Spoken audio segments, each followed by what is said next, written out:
కొరింథీయులకు రాసినటువంటి మొదటి పత్రిక 15వ అధ్యాయం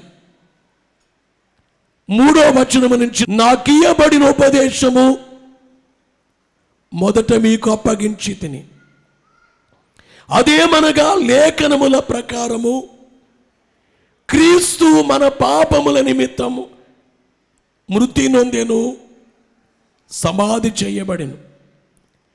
లేఖనముల ప్రకారము 3వ దినమున లేపబడెను. ఆయన కేఫాకును తరువాత 12 కనబడెను. అటు పిమ్మట 500కు ఎక్కువైన సహోదరులకు ఒక్క సమయమున కనబడెను. వీరిలో అనేకులు ఇప్పటి వరకు నిలిచియున్నారు, కొందరు నిద్రించిరి. ఈరోజు ప్రసంగాంశం ఏమిటంటే దేవుని ప్రత్యక్షత. దేవుడు కనబడతారా? దేవుడంటే సామాన్యమా? సూర్యకిరణాలు మనిషి చూడలేడు. మనమెవరము సూర్యుని వైపు మన కళ్ళతో చూడలేము. అలాంటిది దేవుణ్ణి మనము చూడగలమా? మోషే అడిగాడు, దేవా నీ మహిమ నాకు కనబరుచుము అన్నాడు. అప్పుడు దేవుడు అన్నారు, మోషే నీవు నా ముఖమును చూడజాలవు.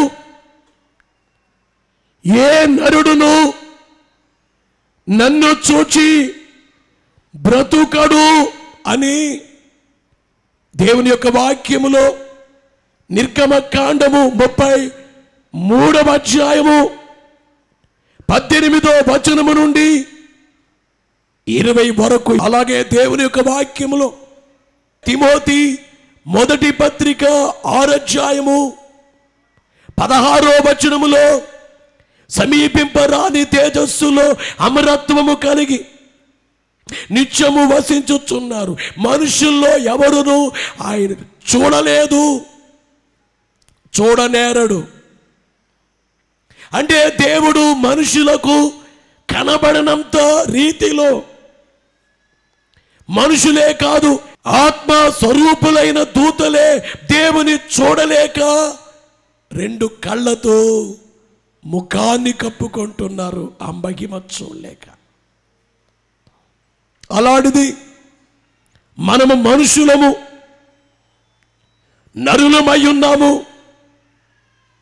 నరులుగా ఉన్న మనకు దేవుడు కనబడతారా?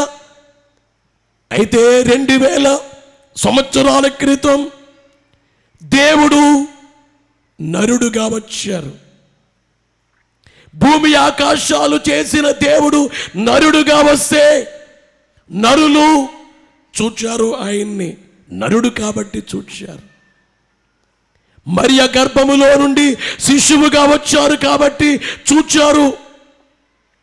తూర్పు దేశపు జ్ఞానులు చూచారు, గొర్రెల కాపరులు చూచారు, సుమియోను చూచాడు, అన్నా ప్రవక్త్రి చూచింది. ఆయన సంచరించే కాలములో అనేక ప్రజలు ఆయనను చూచారు. ఆయన మనిషిగా ఉన్నారు కాబట్టి, దేవుడుగా కనబడట్లేదు కాబట్టి. అయితే యేసువారు సిలువలో వేలాడి చనిపోయారు, మనిషిగా చనిపోయినట్లుగా ఉన్నారు, రిక్తునిగా కనిపించారు.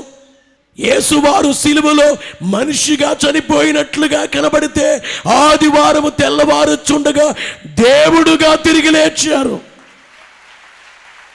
యేసు మహారాజుకు ఆయన లేచినప్పుడు ఆయన మనిషి కాదు, ఆయన దేవుడు. 2 అసలైన దేవుడు, అసలైన నరుడు.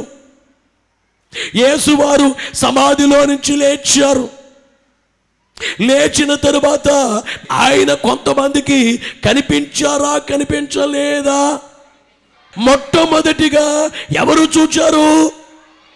మగ్దలేనే మరియా యేసును చూచింది. 7 దయ్యాలు ఆమెను పట్టి పీడించేవి. యేసునాథుడు ఆ దయ్యాలు వెళ్ళగొట్టారు. ఆమె యేసు బిడ్డ అయింది, గొప్ప భక్తి కలిగిన అయింది, యేసుని వెంబడించింది. మగ్దలేనే మరియ చూచింది. స్త్రీలైన వారు దారిలో వెళుతుండగా యేసు వారికి కనిపించారు, ఎదుర్కొన్నారు ప్రభు. వారు చూచారు. ఆ తరువాత సీమోని పేతురు చూచాడు. ఆ తరువాత యోహాను చూచాడు. శిష్యులు 10 మంది ఉండగా చూచారు, 11 మంది ఉండగా చూచారు. ఆ తరువాత మనము చదువుకున్న మూల వాక్యములో ఆయన కేఫాకును తరువాత 12 కనబడిను. అటు పిమ్మట 500 ఎక్కువైన సహోదరులకు ఒక్క సమయమందే కనబడిను. యేసునాథుడట ఒక్కసారే 500 కంటే ఎక్కువైన వారు ఓ చోటున్నారట. 500 కంటే ఎక్కువైన వారికి ఒకేసారి అందరూ యేసయ్యను చూచారట. యేసు వారిని అందరూ చూచారు. బోలో యేసు మహారాజుకు. ఇప్పుడు చెప్పండి, ఆ చూచిన వాళ్ళు మనలాంటి మనుషులా కాదా? ఎమ్మాయి శిష్యులైన వారు దారంటా వెళుతుంటే యేసు తానే దగ్గరికి వచ్చి వారితో కూడా నడిచెను. వారు చూచారు. రొట్టె విరిచిన తర్వాత చూచారు. వారు చూచిన తర్వాతే యేసు అదృశ్యమయ్యారు.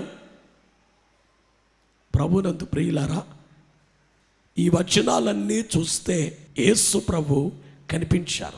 ఎట్లా కనబడతారు? మొట్టమొదటిగా చూస్తే దర్శన ప్రత్యక్షత. అంటే మోకరించి కళ్ళు మూసుకుని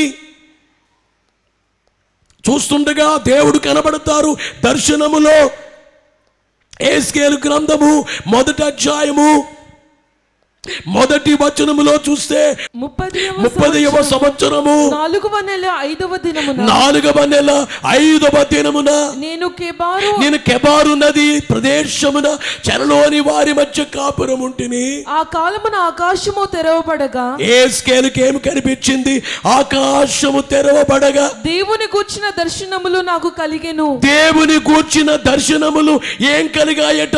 ఆకాశము తెరవబడి దేవుని గూర్చిన దర్శనములు యెహెజ్కేలుకు కలిగాయి. సంఖ్యాకాండము 12వ అధ్యాయము 8వ వచనాన్ని మనము చూస్తే, నేను గూఢభావములతో కాదు దర్శనమిచ్చి ముఖాముఖిగా అతనితో మాటలు. దేవుడు మోషేను గూర్చి దేవుడు తెలియజేసే మాట ఏమిటంటే, నేను గూఢభావాలతో కాదు దర్శనమిచ్చి ముఖాముఖిగా నేను అతనితో మాట్లాడతాను. అతడు యెహోవా స్వరూపమును నిదానించి చూచును. మోషే అట యెహోవా స్వరూపాన్ని నిదానించి చూస్తాడు. మత్తయి సువార్త 17వ అధ్యాయము 3వ వచనములో చూస్తే, ఇదిగో మోషేయు ఏలియాయు వారికి కనబడి ఆయనతో మాట్లాడుచుండిరి. ప్రియులారా, పేతురు, యోహాను, యాకోబు ఈ 3 శిష్యులు ఉన్నారు. యేసు ప్రభువారు ఈ 3 తీసుకుని ఆ కొండపైకి వెళ్ళారు. తాబోరు రూపాంతర కొండ.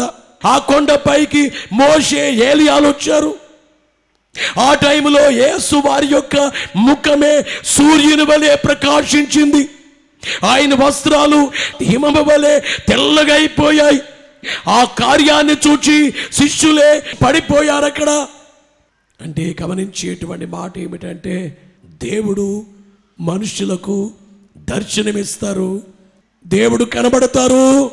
యేసు ప్రభువారికి వేకువ జామంటే చాలా ఇష్టం. ఇంకా చీకటిగా ఉండగా యేసు ప్రభువారు వెళ్ళి ఒలీవల కొండపై మోకరించి ప్రార్థించేవారు. మిమ్మల్ని మాట అడుగుతున్నాను, ఇంకా చీకటిగా ఉండగా మీలో ఎవరైనా లేచి మోకరిస్తున్నారా? ప్రభు అంటే నీకు ఇష్టమే, కానీ ప్రభుని కనబడతారు. నువ్వు తెల్లవారుజామున ఇంకా చీకటిగా ఉండగా 4 గంటలకు 5 గంటలకు నువ్వు మోకరించి 2 చేతులు జోడించి నువ్వు కనిపెట్టు. 1 రోజు కాదు, 2 రోజులు, 3 రోజులు, కొన్ని రోజులకి ప్రభు వచ్చి నీకు కనబడి, దేవుడు కనబడి మాట్లాడును. వర్తమానము లిచ్చుచుండును. దేవుడు కనబడి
కనిపెడతారు. వేకువజామున ప్రభువే ప్రతి ఇంటికి సంచారము చేస్తారు. తెల్లవారుజామున ఆయన తిరుగుతారు, ఆయన కనబడతారు. ఎందుకంటే యేసు ప్రభువారు వేకువజామున వెళ్ళి ఆయన కొండ మీద ప్రార్థన చేసినట్లుగా ఇంకా చీకటిగా ఉండగానే తెల్లవారక ముందే ఆయన ప్రార్థించినట్లుగా మనము చూస్తాం. కనుక దర్శన ప్రత్యక్షత మీరు చూచారా దేవుణ్ణి అంటే? నేను అనేక సార్లు ప్రభు యొక్క దర్శనము నేను చూచాను. పాస్టర్ గారు చూచారు, మా బిడ్డలు చూచారు. ఆ అనుభవాన్ని లేకుండా నేను బోధించట్లేదు. రాయలసీమకి వెళ్ళమని దేవుడు దర్శనమిచ్చి 1992 సంవత్సరములో నాకు దర్శనములో ప్రభు కనబడి దర్శనమిచ్చి, నేను నీకు చూపించుచున్న రాయలసీమ ప్రాంతమైన అనంతపురం జిల్లా వెళ్ళమన్నారు. మీరు అనుకోవచ్చయ్యా, దేవుడు కనబడితే నేను చచ్చిపోతానేమో. నన్ను అడిగారు చాలామంది, అయ్యా ప్రభు వచ్చి కనబడితే ప్రాణం పోతేమో. అయ్యా, ప్రాణం పోయేటట్లుగా నిన్ను భయపెట్టేటట్లు ప్రభు నీకు కనబడరు. నీవెంత మహిమతో చూడగలవు అంత మహిమతోనే ప్రభు నీ కనబడి మాట్లాడతారు. బోలో యేసు మహారాజుకో. దీనికి ఆధారం ఉందా? బైబిల్లో ఎబ్బోకు రేవు దగ్గరే యాకోబు ఒక్కడే ఉండి ప్రార్థన చేస్తుంటే దేవుడు వచ్చారు. యాకోబు దేవుని పట్టుకున్నారు. ఒక నరుల్లాగొచ్చారు. దేవుడు నరుల్లాగొచ్చిన దేవుణ్ణి గట్టిగా పట్టుకున్నాడు. ఆయన అన్నారు విడిచిపెట్టంటే యాకోబు అన్నాడు, నేను నిన్ను విడువను, ఇప్పటి వరకు విడిచిపెట్టను అన్నాడు. నీవు నన్ను దీవించు వరకు, నీవు నన్ను దీవించు వరకు నిన్ను నేను విడువను దేవా, నిన్ను నేను విడువను. నీవు నన్ను దీవించు వరకు నిన్ను నేను విడువను. దేవుడు దర్శనమిచ్చే రీతిని గురించి అపోస్తలుల కార్యముల గ్రంథములో 9వ అధ్యాయం 10వ వచనములోను, ఎఫెసీ పత్రిక 3వ అధ్యాయం 3వ వచనములోను, అపోస్తలుల కార్యాలు 16వ అధ్యాయం 9, 10 వచనాల్లోను, లూకా సువార్త 10వ అధ్యాయం 18, 19 వచనాల్లో చూస్తే ఇవన్నీ దర్శనాలు గురించి రాయబడిన విషయాలు. కనుక మొదటి ప్రత్యక్షత ఏమిటంటే దర్శన ప్రత్యక్షత. ఆయన దర్శనమిచ్చి ఏం చేయాలో తెలియచేస్తారు. ఇక రెండవది ఏమిటంటే స్వర ప్రత్యక్షత. దేవుని స్వరం నీకు వినబడుతుంది. మీరెప్పుడైనా దేవుని స్వరాన్ని విన్నారా? అనిపించవచ్చు మీకు, అయ్యా దేవుని స్వరం వింటే మా గుండె పగిలిపోతేమో. దేవుని స్వరము బలమైనది. దేవుని స్వరము లేళ్లను ఈన చేసేది. దేవుని స్వరము సృష్టిని కలుగజేసింది. కలుగు కాకని చెప్పగా వెలుగు కమ్మని పలుగగా వెలుగు కలిగెను. అలాంటి స్వరం, దేవుని స్వరాన్ని నేను వినగలనా?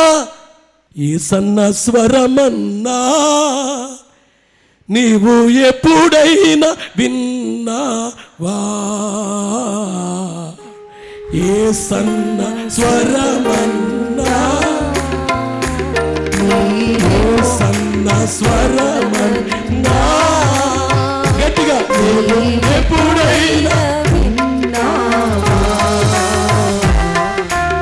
ఏ సన్న స్వరమన్నా, ఏదేను వనములో ఆదాము చెడగా ఆ దేవుడే పిలిచే. ఏదేను వనములో ఆదాము చెడగా దేవుడే పిలిచే.